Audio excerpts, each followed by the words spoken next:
Machine learning is the process of training a machine with specific data to make inference. We can deploy machine learning models on the Azure cloud and integrate ML models with various cloud resources for a better product. In this video, we will be covering COVID-19 healthcare scenario, classification model, creating Azure Machine Learning Workspace, creating classification training pipeline with Azure Machine Learning Designer, and deploying the training pipeline using Azure Machine Learning Designer. Please check the description below for more information. In the end, we will also share details about the Azure Data Scientist Masterclass, which will not only help you understand basics, but it will also give you an idea of the learning path to follow.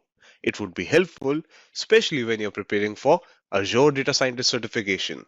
That's designing and implementing a data science solution on Azure, which will earn you Azure Data Scientist Associate certification. Welcome to another episode of Azure video series from K21 Academy, where we take you from complete beginner, covering no code machine learning to all the way training models, including running experiments, monitoring, and working with data, as well as how to prepare for the Microsoft Azure Data Scientist certification.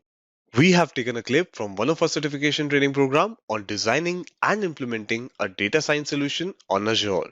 That's DP100. And in this clip, a Microsoft certified trainer will talk about training and deploying a classification model based on healthcare scenario. So, this is a clip taken from a module on no code machine learning with designer. Now, let's hear from an expert trainer on the same.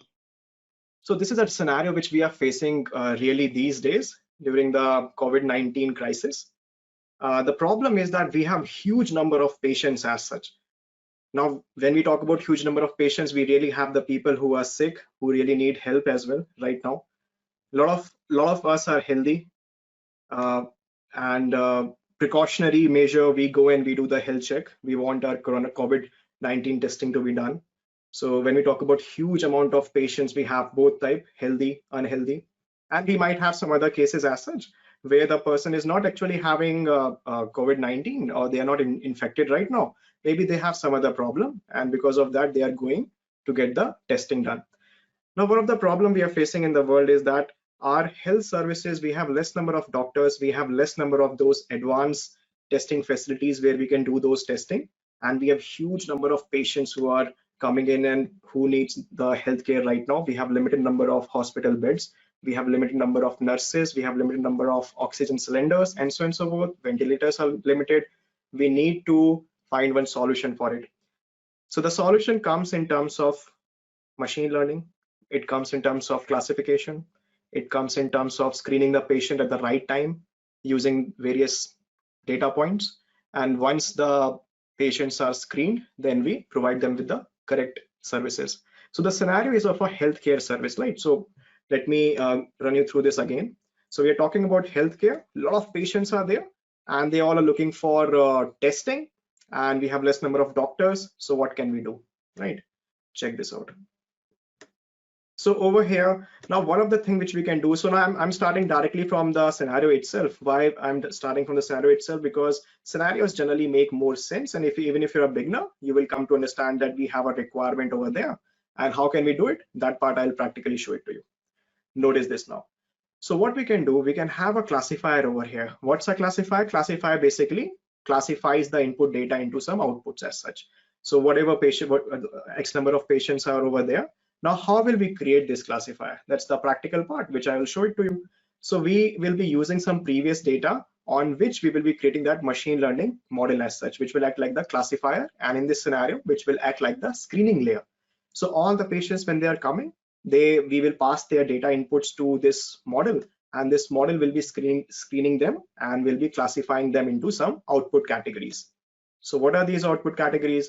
For example, we have sickness A, these X number of people have this problem, these are healthy, they can go back home.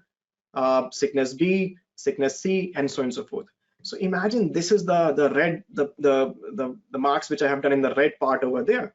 These are the people who really need the COVID-19 healthcare right now. They require advanced testing as well. They require the doctors as well right now. We don't have a medicine, but we definitely have the precautionary things we follow. So these people, we can say that, okay, we have done the initial screening, And in the initial screening, whatever outputs are coming out, only those people will be going for the advanced testing. Now, what do I mean by advanced testing? You all know that when we do the COVID-19 testing, it takes time to do that. It's not like a right away process, it takes time. So we are trying to reduce the number of, or you can say we are trying to reduce the pressure on the testing facilities as such. How are we planning to do that? Notice this now. So what are we thinking that, okay, we have huge number of patients. Let's do a screening first. And in the screening, we'll put a classifier. What's a classifier? Classifier is as simple as something which classifies the input features into some output categories like that. So that's what classification does. Now, classification can be binary classification, meaning I have diabetes, I don't have diabetes, two classes, or it can be multi-class. So in the screen right now, I'm showing a multi-class classification. So it can be binary, it can be multi-class, right? More than two classes, it also will be there. So now one of the question which you should be thinking, or the right question to think right now, is that, okay, so the model we will be training with the previous data. That totally makes sense, that's fine. How to do it, we'll see it, right?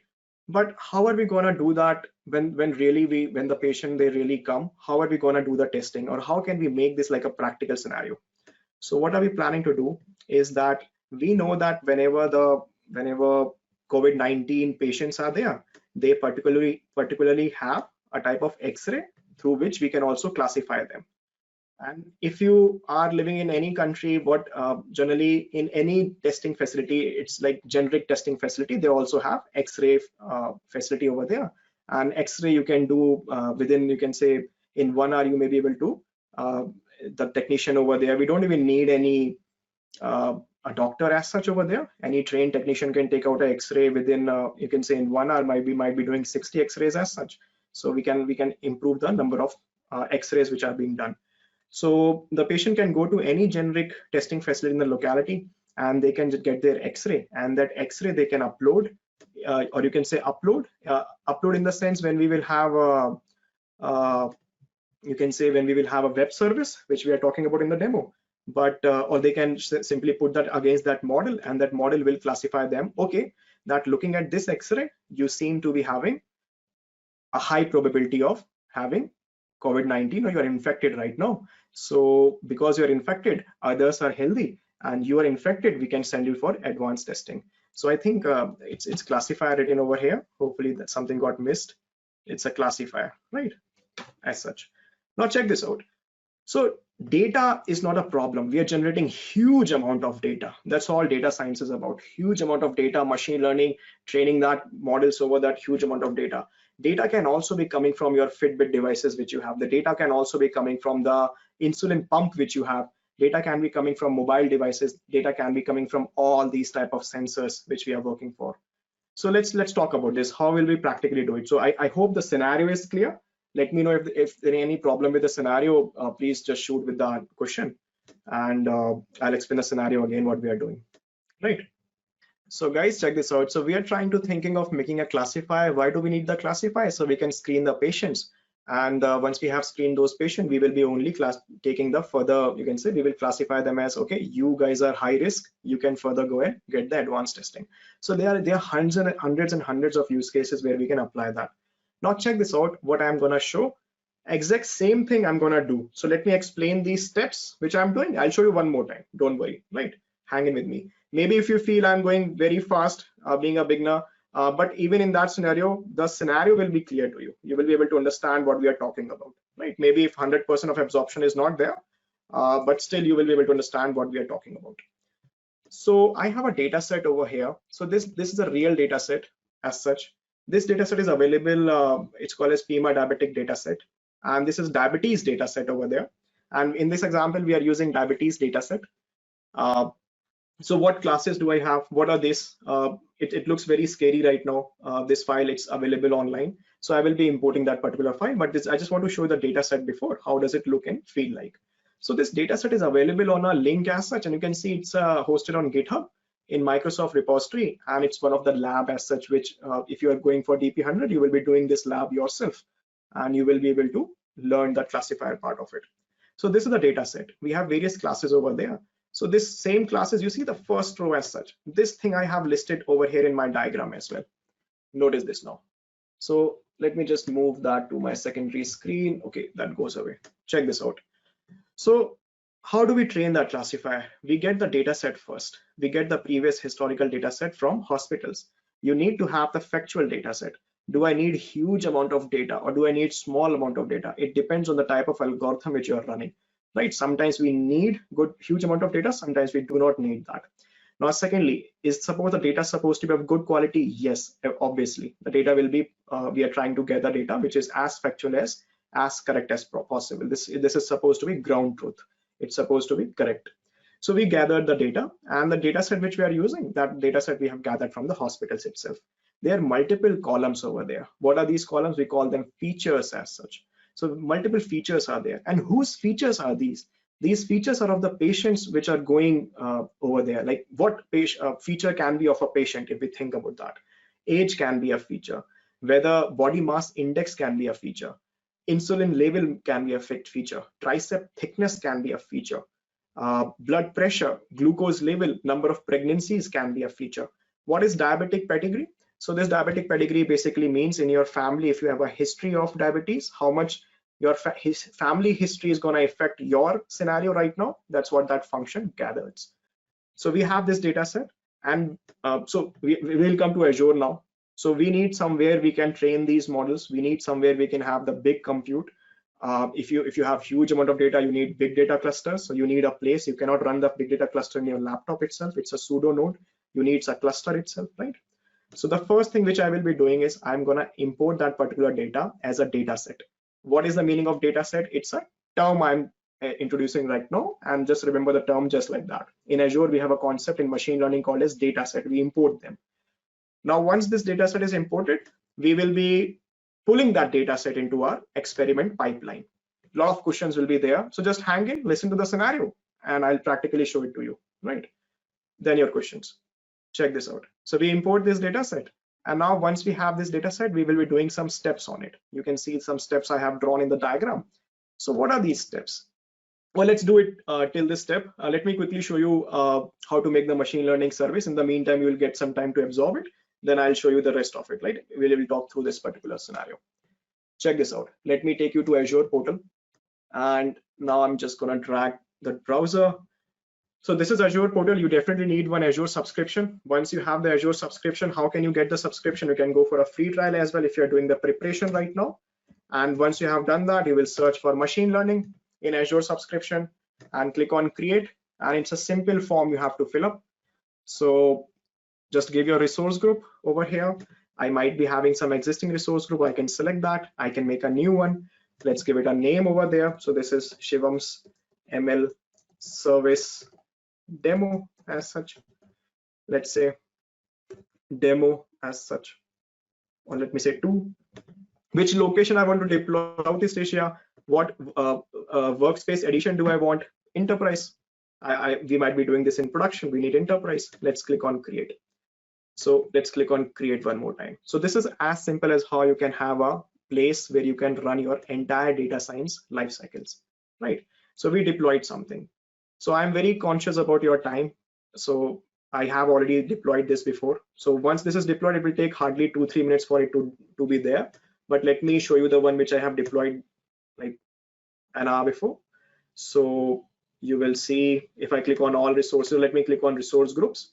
And the one which I deployed before this is called as Shivam's ML service 2. Okay, that's also 2. And click on launch. Once you have this service launched, we click on it. And this is the machine learning workspace. So once I click on launch, this page opens like that. What options do we have over here? Let's have a look at these options. We have some notebooks, automated machine learning. In the previous webinar which we did, we talked a lot about automated machine learning. Right now we are more focused about classification. So the rest of the things we have already previously covered, and in future we can cover in a different day. We have a designer. We will be using it. The first step is data set. So we click on this data set option, and it's asking me to authenticate one more time. So let it authenticate. That's totally fine. So the browser actually automatically refreshed. That's fine. Okay, now check this out. So the first thing we're talking about is we have to import that data set, right? So the data set might be available in a SQL server. Data set might be in some sort of web location. Data set might be in HDFS. Data set might be anywhere. So I'm just going to copy that particular URL. I'm going to give it over here. And let's say this is the one, and I give it a data set. I say 2, and it's a table which I want to be imported. I say next over there. So what I'm doing right now, I'm importing this data set, which is available on a URL into my workspace. Then I will be designing the rest of it, the gray part over there. Hang in with me, right? Check this out. So if you see those who work in data science, the first problem we saw right now is that when we imported this data set, the first row is not actually, it's the column headers. So how can we do all this basic transformation? We can simply click over here. We can say, okay, the first row is actually the header. It's not the first row itself. You imported it wrong. Now it's correct. So I have patient ID, pregnancies, plasma, glucose, and so on and so forth. I'll show it to you. Let me import it first. Now, in case you don't want any particular column to be not included, you can simply untick it and you can go ahead with that. Right now, I'm going to let it be default. Just say next and just say next after that. So what is going on right now? Data is getting imported from that particular location into my machine learning workspace. If I click on it, let's now talk about it. And if I show you, if we explore the data, let's click on it and let's explore the data slightly. So we have exactly 10,000 rows. We have 10 columns over there. The first is patient ID. It's not relevant right now. Patient ID is basically some sort of patient primary key or unique number in the database. Number of pregnancies, it's very self-evident what that is. Glucose level, blood pressure level, tricep thickness, insulin, BMI, my family history, and so on and so forth. Age, and the last column is the one, diabetic or non-diabetic. So what is the meaning of this? This is supervised learning we are talking about. Meaning that in the original data set, I already have what I'm trying to predict. I have the label over there. So in this diagram, where is that particular step which we are doing? So if we go quickly back to the previous one, it's already over here. Let me just switch as such. Notice this. So what are we doing right now? We got the data from hospitals, and now we are trying to, let's go down, right? Check this out. So we got the data from hospital and we are trying to train that model. So in this scenario, we already have the patient records with us. We know that on which scenario, on which feature, which patient was diabetic or non-diabetic. So we have that data. So we are training that particular classifier. So that's why in the data set is supervised learning, we have that particular information as such. Notice this, let's carry on. So I have this data set, zero as self-evident, zero means non-diabetic, one means diabetic over there. So this is previous data. Now let's import it. I'm clicking on the designer preview. Now first question which I get is, do we need what programming language do I need to know to do machine learning? Now machine learning, if I talk about that, we will be needing some sort of, we can say Python, R are the go-to ones. If you work in Azure, you can use anything. You can use the designer, you can use Python, you can use R. It's all, anything is recommended as such. There is no downfall of anything. Now the data set which we imported, I'm just gonna drag and drop it over here, right? It is asking me if some of you must have seen some red thing was there on the right side. That's okay, that's totally fine. So this is my data set. I just imported that into my workspace. Now what am I talking about? Before I can show you that, let me quickly show you one more section over here, which actually I skipped. Notice this. So I've changed my browser, right? Tab. Notice this. Now we have various type of compute instances. Those who are preparing for DP100, they will, and those who have prepared over there somewhat, you will know what I'm talking about, right? Compute instances, clusters, and inference cluster.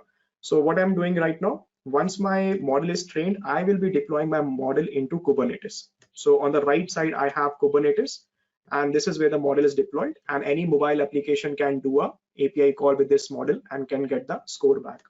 What is the meaning of inference pipeline? Inference pipeline basically means that how my API data is going to come in, and any transformation which I want to do on it. We'll come to it. Hang in. What is the meaning of compute cluster? Compute cluster basically means it's the location where we will train this model, right? So that's the compute cluster. So do I need to make them first? 100% we need to make them first. So notice this. The very first thing, I already have them running because they take 2-3 minutes to come up. So I already created them. But how can you create a new one? Just click on this option, give a name, and what is the exact meaning of these instances? I'll help you with that. Just give a name, say create, and in next 2-3 minutes, this will be running, right? Check this out, guys. So once I have the data set, now logically also, if we think about that, once I have the data set and I imagine you created the model, let's hypothetically you created the model, the machine learning model, don't you want to test it out? So if you create the model 100%, you will be testing it out. So we will be having some sort of training data set and a testing data set where we can do the testing part. Those who are coming from any mathematical background, or let me just be very uh, high level introduction to what is pre-processing of data. So the data set which I have right now, I want to do some pre-processing on the data set. In machine learning terms, we have a thing called as normalization. What is normalization? The word might be very new, but normalization basically means that I'm doing a normalization called as min-max over there, which will rescale my data into a new scale. Meaning of that is that in mathematics, if I have a very big numeric value, that can affect the model training. So I don't want that big numeric value to be there. So I normalize, I rescale that value between 0 and 1, and I just change the scale over there. What's the meaning of it? In a very easy layman term, you can take the measurement in kilometers, you can take the measurement in millimeters, or you can take the measurement and so on and so forth. I'm just changing the scale over there. Once the scale is changed, we will split the data set. What's the meaning of split the data set? Let's use it. So the data set is coming from here. We change the scale over there. We rescale the value between some smaller terms, smaller ranges, and then we split into 70%. So 70% of data is going on the left hand side as per the screen, and 30% of the data set is going on the right hand side over here. With this 70% of the data set, I'm going to train one model. What is the algorithm which I'm going to train? This part I'll show you in the slide deck, the algorithm as such. And this algorithm is called as two-class logistic regression algorithm. What it does two-class classification. Like it will tell you whether you have diabetes or whether you are non-diabetic as such. So once we train this model, this is where the model training happens. And this is where we do the testing or the validation of the data set. Whatever we trained right now, we are checking whether it did a good job or not. If it did a good job, we can further deploy it. If it didn't do a good job, we can further make the improvements. We can change, we can gather more data, we can change the data pre-processing, we can change the algorithm, we can do many more things, hyperparameter tuning and so on and so forth. So this is where the testing is going on. We test it out. And once we test, everyone wants a report, right? So this is where we are getting some sort of evaluation matrices out of it. I'm using a very simple word as report. It's evaluation matrices, that whether it's accuracy or how good this model did. So let's do it the same way we talked about here. Let's understand one more time. Just hang in for check this out. So let's go back to the designer, and I think I already clicked on it, so it should be this one. Hopefully, check this out. So the data set was already dropped over there, and I'm waiting for my browser to load. Great. So it's asking me that, Shivam, where do you want to train this? I want to train this over there. Where did I deploy it? I deployed it before. Now the second step, I want to do some sort of normalization of data over there, meaning I want to change some scales. I quickly search for normalization, I drop it. So now those who are asking, is Python the mandatory for me to start? You can definitely start from the designer part as such, and in future, once you get expert level, you get comfortable with Python, you will become even faster. So from GUI, sometimes we are not fast enough. We can do a lot more from Python as such, right? Is this having any anything negative point? No, not really. So I'm adding all the columns whose scale I want to change, and I'm just adding it and just say save over there. I can run it right now, and now I want to split my data set. What's the purpose of splitting the data set? We want to make two data sets out of this single one. With the 70% of data set, we will be training the model. With 30%, we will be validating that model. So I'm saying .7 over there. And what is the meaning of this .7? Basically, 70% will go on the left-hand side, and the rest will go on the right-hand side. You see that I have two outputs. Hopefully that is visible, right? These two outputs. Okay, now check a couple of more things. Let's train the model. So I'm going to drop this train model, and I drop it like this. Which algorithm am I going to train right now? It's called as two-class logistic regression. Those who are preparing for DP100, you guys will be using it, logistic regression, for classification purpose. So I drop it over here. Why did this red mark coming over there? So basically it is asking that, Shivam, you forgot to provide on which, what do I have to do? So this algorithm is asking you right now that what do you want to do? Meaning you want me to train and learn some pattern between X and Y in features and the output. You want me to learn that function, but what is that Y? What do you want me to learn? So actually I have not given the target attribute. So I want this to learn on, let's say I have one column over there called as diabetic. Let me call it copy the name, and let me show you. And that reminded me to show you the visualization feature as such. And let's load. And we are waiting for it to load those. Oh, okay, that's amazing. Check this out. So in case I want to visualize something, I want to see whether some dates, some value is missing and so on and so forth. I can click on these outputs and I can check whether what's the distribution of my data set, what is the minimum value, maximum value of my data set. And if I think about age, let's say what is the minimum patient attribute over there and what's the maximum age of the patient which I have data set of. So all these things we can take from there. I just wanted to copy this column name, which I should have copied before. And I'm just gonna give it over here, right? So what I'm doing, I'm simply saying that you have to learn how when the input feature comes, how what is the mapping between input features and being diabetic, like that, right? And as simple as that, let's drop the last two. So let me just quickly search for score model, and one last thing, evaluate. So like that, let's finish it up, right? Right, so guys, so what we just did, there is a compute cluster. Right now, I just clicked on train, and that training is going on a 2-node virtual machine cluster, which is CPU based. So there is a compute cluster. Now this is different from a deployment cluster. There is one more thing called as deployment. So what is Kubernetes? It's an orchestrator for containers. It's amazing. And basically my model will be finally deploying over there. So your Kubernetes is the deployment target where in production it is deployed. Right now I'm training on a 2-node compute cluster. I will show you the entire thing, right? So notice this. So once model is trained now, it's already trained. You can see it's all the green parts are there.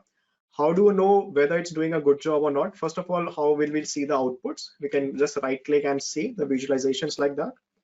So over here, what is going to load? Basically what my model is saying right now. Please notice this, right? So actually, so we are doing the testing right now. In the testing, how do we do test? We already know the answer and we are asking the model that you tell me the answer. If the answer matches, that's a correct output. So actually this was supposed to be the answer and the model is saying 1. So it's a misclassification right now. So this is the scored output. So scored output 0, actual answer 0, that's perfect. 0, that's perfect. 0 answer. Model said 0, you don't have diabetes. Actually the patient didn't have diabetes. Model said you have diabetes, and actually the patient also have diabetes. So I have 3000 rows. I cannot just go and check my model output like that when it did the classification correctly, when it did the misclassification. So what do? I need some evaluation reports. So I can simply click on the evaluate model, and over here I will be getting some accuracy as such. What is accuracy? Accuracy basically means all the questions we asked, how many questions it correctly answered. So you will see some sort of matrices will be there, and those matrices will be where we will have accuracy. So let it load, and in the meantime this is loading. Check this out. So once this is trained, we can deploy this. With one click you can deploy this, and once you have deployed, with one more click you can deploy in Kubernetes. So I have already done that part. I will simply show you how it can be done, and if you're thinking about how it can be done, I'll show the steps as well. Notice this. So right now my model is saying, so if you check this out, this is called as confusion matrix. It's a crisscross matrix and it's a very simple one. Over here we have the model outputs. This is actually what it was supposed to say. We are testing it right now, so we know the right answers, right? So when the patient had diabetes 616 time, so when the patient had diabetes 616 time, it correctly predicted diabetic. When the patient didn't have diabetes 1755 times, it did the correct prediction, and all the others are misclassification. And what do when you don't know something? What do? You learn more. So we can get those data set, we can get those inputs, and in the next data science life cycle, in the next training cycle, we can provide the data and improve the performance. What is my current accuracy? It is coming as 70.79. In percentage, it's 79% accurate, right? That's accuracy comes like that. How can I deploy this model once it is ready? So I can just zoom out first and click on this option, click on real-time pipeline. So this part I have already actually clicked here. So it takes some time. So I already have this ready as a backup in case the demo breaks, right? Check this out. So what is going on? My API data will come from here, right? This is where the API call will come in, and this is where the API call will go out. Any transformation which I want to do on that particular this. So what is this pipeline about? This pipeline will be the pipeline when we deploy this in production.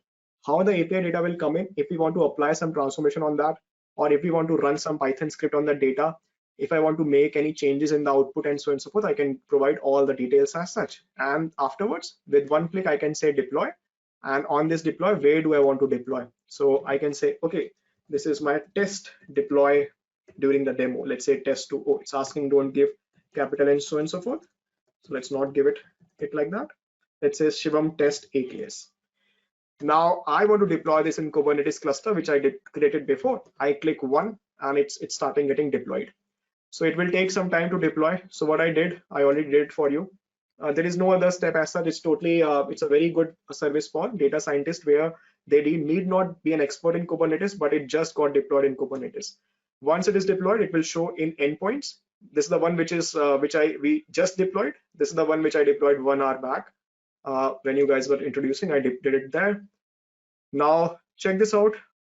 If I click on that endpoint, I click on consume option. You see this URL and you see this key. This is the key the developer will be embedding in the mobile application. This is the key which the developer will be embedding in those UIs in the front end or in any software which you create. Those URL and the endpoints are those are the API authentication. You can say the endpoint where the call will go, REST endpoint, and it will be signed by that particular key. Can I show a testing to you? So this is where I have one Jupyter notebook open. And what I did, I just copied that particular endpoint which I deployed over there, and this is the key, right? So this is the endpoint and the key, and basically we are saying that there is a particular patient ID. So what is going on right now? This is real time. When the patient from his insulin pump, or maybe he's having an IoT device at his home where locally he just checks for some sort of testing, and the data goes from that particular, does the reporting, and the output comes out. So whatever in real time in production will go, it will be having a structure like that. And what is this piece of code doing? It is simply doing an API call, and the output comes like that. So you can see that the patient number this is having prediction is 1. 1 means that this person is diabetic, and the probability output of this prediction is 0.68, right? So let me just revise what I just showed you. Check this, guys. We had the data set. We broke the data set into 2 pieces. With one data set, we trained that model. And this is behind the scene happened. Right now, we will not be talking about sigmoid function, but you need to know that in case you go for the certification. So there is a threshold line, and on the y-axis, I have probability. On the x-axis, I have all the features. This happened behind the scenes, right? So what happened with the training data set, that particular, you see the dotted line as such. This dotted line is sigmoid function. This sigmoid function is that mapping which got learned from X to Y. And once that happened, we did the testing with the testing data set, and the model either predicted correctly or did the wrong predictions. And we understood that correct or wrong predictions in a confusion matrix, which showed us how many correct predictions are there. These darker ones are the correct predictions, others are the misclassification. Once we have misclassification, we gather more data, improve the performance like that. So, that was a clip taken from one of the lessons from our step-by-step training program on Microsoft Azure Data Scientist. That's DP100. I would like to invite you for a free 90-minute session with our Microsoft Certified Expert Trainer, where we talk about the Azure Data Scientist training and share information about getting certified by using our step-by-step roadmap to go from complete beginner to a certified Azure Data Scientist.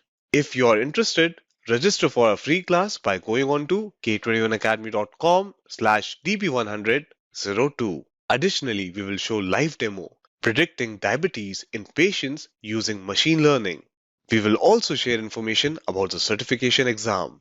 So you can register for free by going on to this URL k21academy.com/dp10002.